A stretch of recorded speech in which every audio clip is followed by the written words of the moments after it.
One of the most frequently asked questions that I get is, why chalk paint?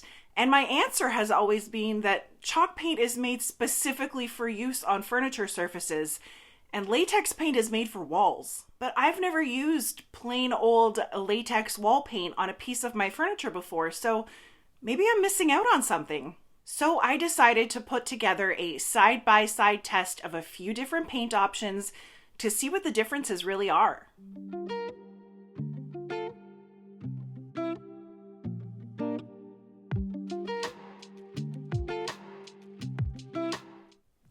Hi, if you're new here, my name is Katie. I am the owner and artist behind Salvaged by K. Scott. I have been running my very own furniture flipping business right here out of my home for the past 4 years, and now I'm here sharing my knowledge and experiences here with you guys on YouTube. If you're interested in some really awesome, more modern furniture flips, tips, and tricks, please make sure that you are subscribed to my channel and hit the bell so that you're notified every time I upload a brand new flip. There are an endless amount of paints on the market to get the job done and make over a piece of furniture. And I'm sure that they all have their own individual pros and cons. But to see if my own bias towards chalk style furniture paints actually holds any weight, I am going to put these 5 furniture paints to the test to see what happens. I'll be performing all of my tests on this little side tabletop. I decided that I would test my paint selections on the bare tabletop with my minimum standard of prep, as well as over my favorite primer, and also sealed with my favorite protective top coat. The absolute bare minimum prep that you should be doing when you're getting ready to paint a piece of furniture is a really good cleaning and a light scuff sanding. I cleaned the surface with TSP and sanded it with some 220 grit sandpaper. Then I wiped off the sanding dust and started sectioning off with some painter's tape. I'll leave a square for each paint here with no further prep past the cleaning and scuff sanding. And then to the rest of the squares, I'm adding 2 coats of bin shellac base primer. This primer evens out different textures on a piece of furniture, as well as blocks in any stains or odors from coming through a new paint job. I use this primer on most of my projects. Now that I have my board all prepped and ready to go, I can start adding the paint. The first paint that I'm testing is Country Chic paint in the color Nightfall. Country Chic is a Canadian brand of clay-based chalk style paint. Their products are environmentally friendly and their paint is easy to use with minimal prep. It can be used to create a variety of finishes from really textured, shabby chic, all the way to sleek and modern. This paint costs $1.34 Canadian per ounce. Next up is House and Canvas in the color Morning Mist. House and Canvas is another chalk style furniture paint made by a Canadian small business. It's non-toxic, self-leveling, and dries in just 1 hour. This paint is only offered online in 1 quart size cans to keep costs down. The cost of this paint is 94 cents Canadian per ounce. The third paint that I'm going to be testing is Fusion Mineral Paint in the color Inglenook. Yet another Canadian family-based brand that is extremely popular in the furniture painting community. Fusion is an acrylic-based paint that offers high hiding coverage and a built-in top coat. It is available in over 50 UV-resistant colors, and Fusion costs about $1.50 Canadian per ounce and is the most expensive option that I'll be testing today. Paint number 4 is Benjamin Moore Ben paint in a semi-gloss finish. I often hear the argument that if you use a semi-gloss or gloss latex paint, then there's no need to use an additional top coat. So we'll see what happens. This paint is the least expensive paint that I'll be testing today and comes in at 84 cents Canadian per ounce. And the final paint that I'm adding to my testing board is Benjamin Moore's Advanced. This is an alkyd paint that is designed to be the water-based equivalent to an oil-based finish. It is specifically formulated for use on cabinetry and high-traffic areas. It can be tinted to pretty much any color you can imagine, and this paint costs $1 Canadian per ounce.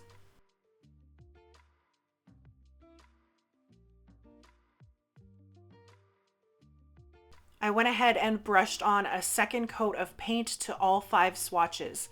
I was able to achieve full coverage on the bare wood and the primed surfaces with my two chalk style paints and the Fusion mineral paint.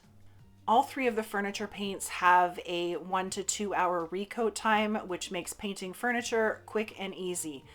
Unfortunately, the latex and the advanced still had some spots of primer and wood grain showing through, so I went ahead and added a third coat to each of those.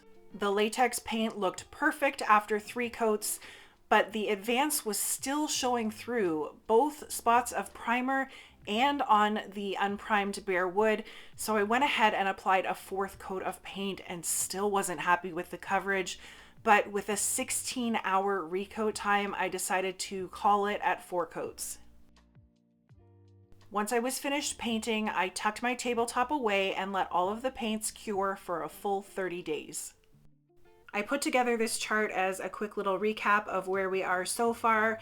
Please go ahead and screenshot it if you think you might want to refer back to it later. Next up, it was time to add some protective top coat. I always seal my pieces with Varathane diamond wood finish or a furniture wax. If you're interested in knowing why this is my favorite top coat, I will leave a card up top to my Battle of the Top Coats video. I applied 2 coats of my poly top coat over all 5 samples, waiting 2 hours in between with a very light sand of 400 grit sandpaper. My opinion is that any chalk style or matte finish furniture paint has to be top coated and sealed with something to protect it against stains and make it wipeable, since it's completely porous. Once I had this top coat applied, I tucked it away for another 2 weeks to let that cure. Now we can finally get to the good stuff. Test number 1 is going to be a stick test. One of the most common complaints that I've heard about latex paint is that it never fully cures to a hard finish and tends to always stay a little bit sticky or tacky. I used a weighted coffee mug over each sample of paint to simulate heavy decor sitting on top of a piece of furniture. I let these sit for a full 24 hours and then took them off. Let's have a listen.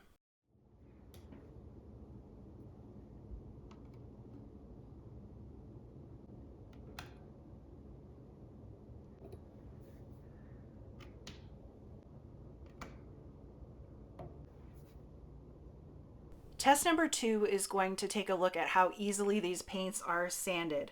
Sandability is a key quality to have in a furniture paint, either to distress it for a full finish like is common in farmhouse or shabby chic styles, or to fix drips or sags that are inevitable when you're painting on vertical surfaces.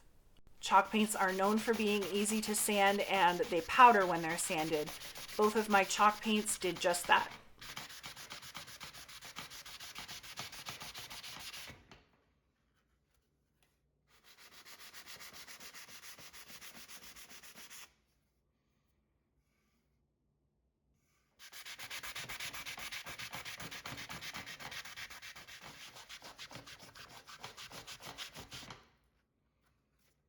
Fusion is known for being tough to sand or distress, so I'm not surprised at the amount of effort that was needed to get this done. It even wore out my sanding pad.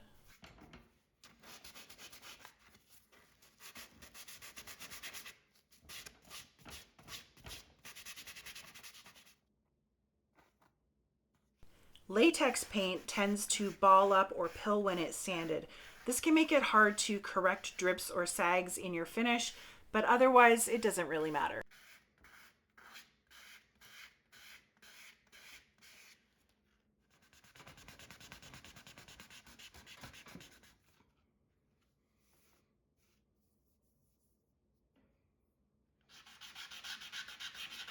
Ooh. Ooh.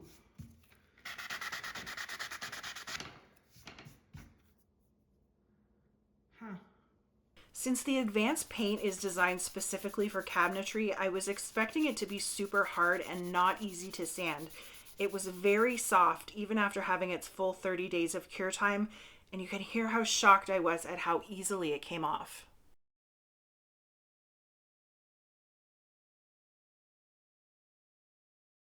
My last test is going to be a scratch test.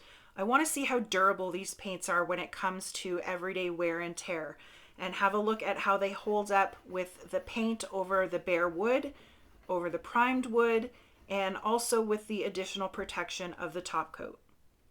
The metal fork on all of the matte paints did leave some silver color transfer, but I wasn't able to dig through the actual paint at all.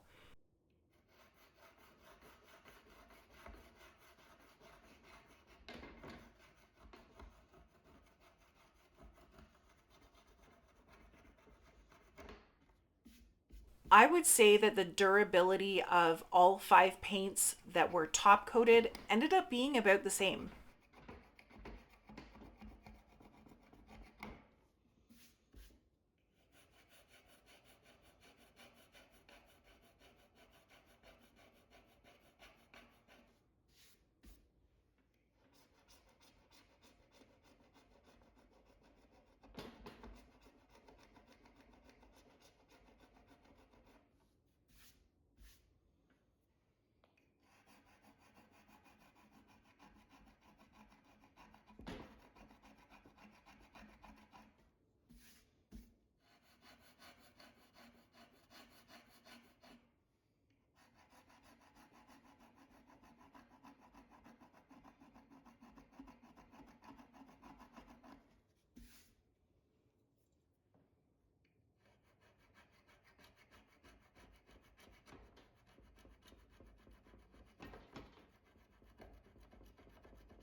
All right, latex paint. I see you.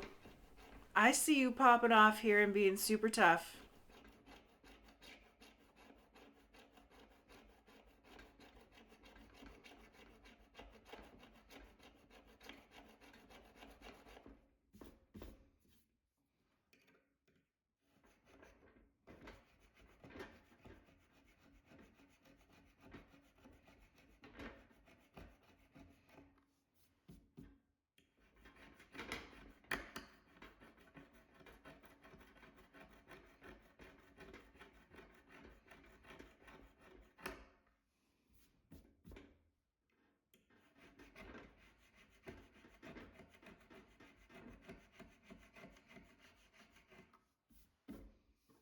To get a better look at how things went on the untop coated, unprotected paint swatches without that silver color transfer, I grabbed one of my kids' Lego bricks so that I could do the same scratch test.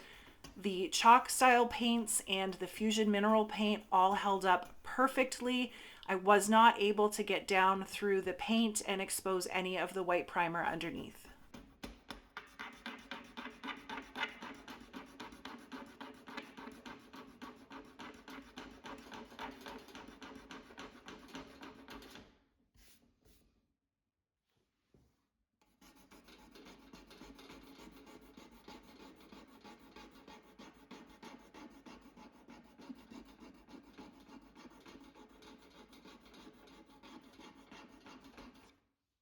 The latex paint, however, did rub down to the white primer layer underneath after just a little bit of rubbing.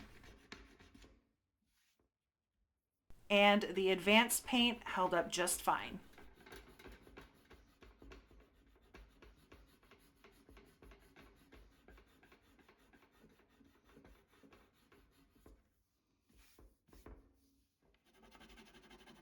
And the Lego scratching wasn't able to break through any of the top coats on the protected paint swatches.